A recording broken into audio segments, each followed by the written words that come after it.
Boa noite, galera. Está começando mais um debate jovem aqui pela Rede Top de televisão. O tema de hoje é gravidez na adolescência. Por que as meninas estão engravidando tão cedo diante de tantas informações nos dias atuais?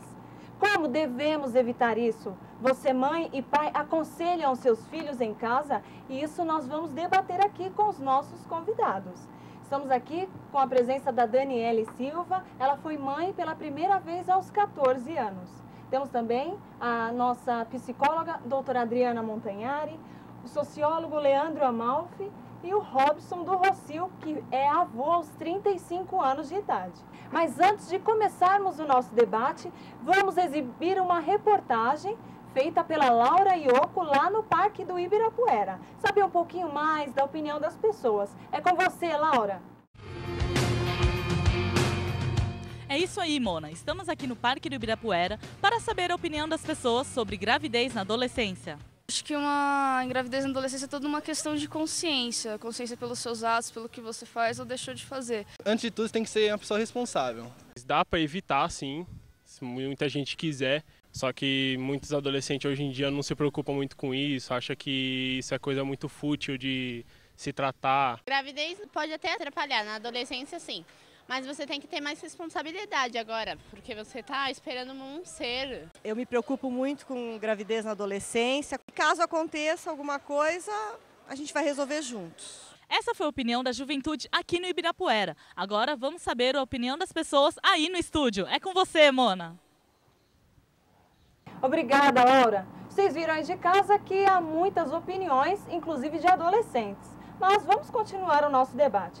Robson, você que é avô, como foi para você saber que a sua filha engravidou aos 14 anos? Conta um pouquinho para nós. Bom, boa noite, Mona Lisa, boa noite, pessoal de casa. Realmente foi muito difícil, porque não é um pai ou uma mãe que esperam que do nada sua filha com 14 anos esteja grávida. Quando eu fui pai aos 20 anos, eu estava me formando, entendeu? Nós éramos casados há 2 anos, então foi bem mais tranquilo. Mas quando nós descobrimos que a nossa filha estava grávida, realmente foi uma bomba. Porque ela sempre soube dos métodos de prevenção, camisinha, anticoncepcionais. Alguns meses antes dela engravidar, ela havia ido pela primeira vez ao ginecologista, entendeu? Então foi bastante difícil. E o mais engraçado é que tanto eu como a minha esposa não sabíamos, entendeu? Que ela mantinha contato com o rapaz de Porto Seguro. Então, no carnaval ela insistiu para ir para Porto Seguro. Eu não deixei, primeiramente, mas a minha esposa ficou tanto insistindo e acabou cedendo. E como é que ela está hoje? Foi como é que está a vida difícil, dela? Mona Lisa, porque ela não aceitou a gravidez, né? Passou por uma depressão muito séria, tivemos que levar um psicólogo que encaminhou um psiquiatra. Foi um período bastante difícil e até hoje ela não aceita a criança. Daniele, você tem alguma coisa para falar? Quando ele falou de depressão, de ela não aceitar a criança, eu acho que isso foi um pouco de falta de estrutura da família, né, dos pais, faltou um pouco de apoio. Eu engravidei, sou mãe solteira, minha mãe também foi mãe solteira e ela cuidou muito disso para que não acontecesse comigo, acabou acontecendo. A partir daí, ela não deixou de me dar estrutura, ela sempre me apoiou. Mona Lisa, posso interromper? Claro. Não concordo, Daniele, porque praticamente eu ficava o dia inteiro trabalhando e a minha esposa ficava em casa, entendeu? Ela ficava constantemente olhando a minha filha, entendeu? Mas eu acredito que a culpa realmente, Mona Lisa, seja da juventude de hoje. Por mais informações que eles tenham na internet, minha filha inclusive teve educação sexual na escola e acabou acontecendo. Quanto a isso, essa eu acho fatalidade. que é muito relativo. Independente de se tem informação ou não, eu sempre tive informação, a minha mãe sempre cuidou para que isso não acontecesse comigo. Então isso é muito relativo, vai muito da cabeça Então da por que adolescente. você engravidou, então? Se você sabia de todos os métodos de prevenção. Eu namorava quando eu tinha 13 anos. Você realmente queria ter um filho ou não? Não queria, mas eu não desprezo a criança de jeito nenhum. Meu filho hoje em dia é tudo que eu tenho. Doutora Amalfi, o que você acha do comportamento dos adolescentes hoje em dia? Bom, primeiro, boa noite, obrigado pela oportunidade. Bom, iremos contar primeiro a evolução da mulher na sociedade. Ela vem hoje tendo grandes cargos nas empresas, com chefia. E hoje a menina, que é adolescente, vê essa mulher evoluindo, ela quer ser alguém. Ela quer mostrar à sociedade que é alguém. Então o que acontece? Ela tem a gravidez precoce. A gravidez antes de ter uma casa, um casamento. Então, para demonstrar que ela é alguém, ela engravida. Doutora Adriana, o que a senhora acha com relação a esse assunto que está tão expandido aqui nos nossos estúdios? Na periferia, é o que ele falou, as pessoas usam, de repente, desse artifício de ser mãe para se colocar, para ser alguém na sociedade. Ela não tem perspectiva de ser alguém na vida, de fazer uma faculdade, de ter uma educação, de conquistar o seu espaço. Quando ela é mãe, ela deixa de ser uma pessoa anônima. Ela é alguém.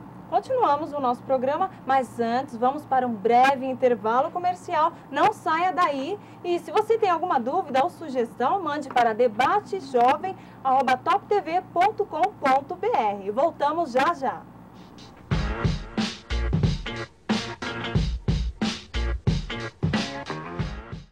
Eu conheço meninas da minha idade, até mais novas que eu, que não se cuidaram, que tiveram filho. Tiveram que mudar os planos de vida e deixaram de aproveitar a melhor fase. Eu acho que tem que curtir, mas tem que se cuidar. Porque se isso tivesse acontecido comigo, com certeza eu não estaria aqui.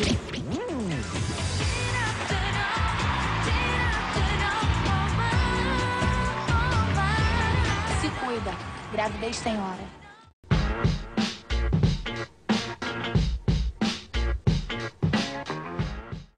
Estamos de volta com o Debate Jovem e temos uma pergunta da Beth de Santos. Ela fala o seguinte: sou mãe de uma adolescente e gostaria de aconselhá-la a se prevenir para não ter uma gravidez precoce. Como faço para ter essa conversa sem constrangê-la?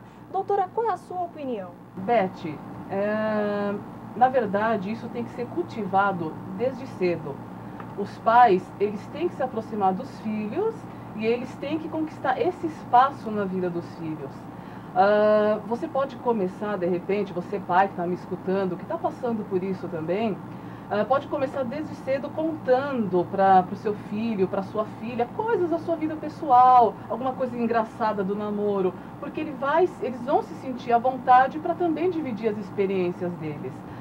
No seu caso, como você já tem uma filha que provavelmente é uma pré-adolescente ou uma adolescente, você não cultivou esse espaço na vida dele, você tem que ir com uma certa cautela, porque você precisa primeiro descobrir o que sua filha sabe.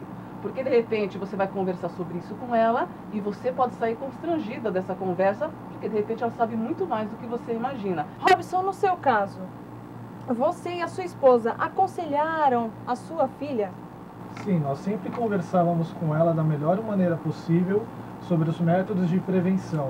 Mas como eu disse, minha esposa ela não pode ficar 24 horas, entendeu? Olhando a minha filha, observando todos os seus passos. Com certeza absoluta que o papel da mãe, nesse caso, é de extrema importância. Eu acho que depende, quem estiver em casa, se a mãe trabalha e o pai fica em casa, é dele, essa orientação. E vice-versa.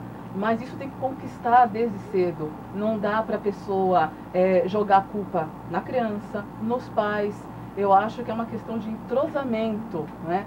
E hoje em dia, infelizmente, a sociedade anda sem tempo para dar essa atenção aos filhos. Leandro Amalfi, você acha que é necessário a presença de um pai e de uma mãe na criação dos filhos hoje em dia? O que você acha? Os pais é uma base da criação dos filhos. Já é difícil com os pais, imagine sem os pais. Fica muito difícil a criança crescer sem tomar orientação, sem o pai dar bronca, ensinar o que é certo, o que é errado, a corrigir isso em casa, a dar o amor. E quando o filho cresce, ensinar a ele a sexualidade, a se prevenir. Com certeza, sem os pais, é muito difícil, Analisa. E qual é o seu conselho para essas mães e os pais que às vezes não tem como, às vezes não tem meio de como chegar aos seus filhos em casa ou até mesmo onde eles frequentam? O pai tem que se rebaixar aos filhos, né? Fazer na mesma linguagem que os filhos têm. Se tornar amigo dos filhos. Antes de ser da bronca, inimigo, o pai tem que ser amigo dos filhos. E rebaixar na sua linguagem. Porque assim vai ter que entrosamento na conversa. Os filhos vão falar, poxa, meu pai está falando a mesma linguagem que eu, não é meu pai. Ele vai ser o meu amigo. Esse seria o principal fundamento. Daniele, você que já é mãe, como nós já falamos, como é o seu comportamento com o seu filho? Eu faço o papel de mãe e pai do meu filho. Então, eu procuro dar o melhor para ele, passar todas as informações para ele, para que não aconteça, né? Para que não venha acontecendo de geração para geração. O que aconteceu comigo, aconteceu com a minha mãe, para que não aconteça com ele também. Apesar de ser um menino, eu tenho que cuidar dessa parte também. Nosso programa está terminando. Quero agradecer imensamente a presença dos nossos convidados, em especial de você aí de casa. Obrigada, internautas, também. Beijos e até a próxima!